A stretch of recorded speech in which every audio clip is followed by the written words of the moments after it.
let's start off. Well, who was your favorite player that the Browns drafted? Mary Kay, when you look at this draft, who was your favorite? I'm going to go with the easy and obvious one. I'm going to talk about Jedrek Wills. They were lucky to really get the guy that they wanted. I was so surprised that 3 offensive tackles were right there for the taking when their number came up at number 10. And they got the one that they really wanted. And I know we've talked about this, and it would be easy to say, oh, well, everybody says that. But I really, truly 100% believe that that is the guy they wanted. He's played in the SEC. I think that was important. We obviously saw that they like SEC guys. That's a tendency for Andrew Berry.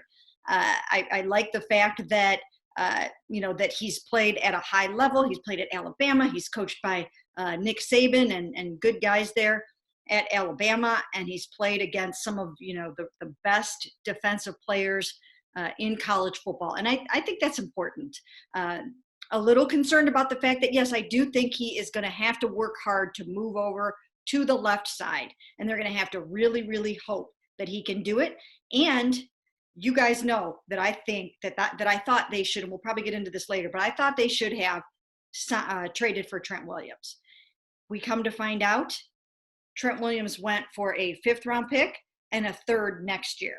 So this is going to be something to watch as we move forward, how this all shakes out. Ellis, who was your favorite?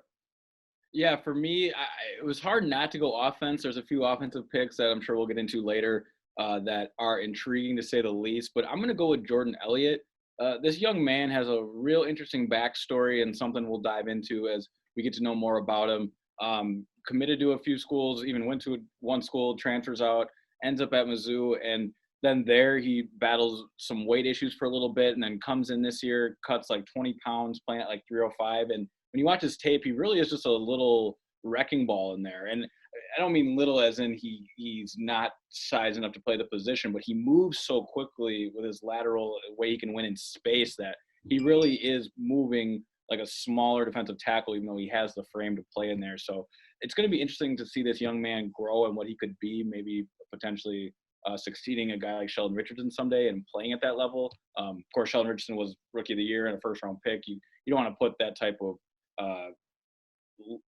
responsibility on a young man, but he's got that type of potential. And I really I've enjoyed watching his tape and getting to know more about this player. So seeing that D-line and seeing that's where they decided to address rather than an edge rusher, he's versatile, and I think he's got a good potential and a high ceiling. So it's going to be fun to watch him grow. Okay, so my favorite is, I'm going to go with the first pick on day 3. I'm going to go with Harrison Bryant.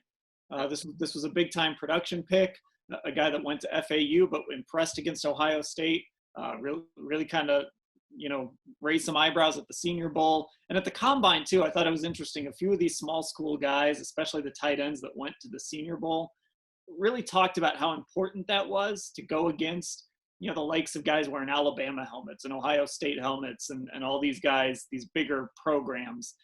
And I think for Harrison Bryant, it certainly helped him as well in this situation. And we know Kevin Stefanski loves tight ends. I had been pounding the table that they were going to take a tight end, so I almost have to choose this guy as my favorite pick. So I'm going to go with Harrison Bryant. I think he's, again, good value where they got him, and I think he fills a need as well.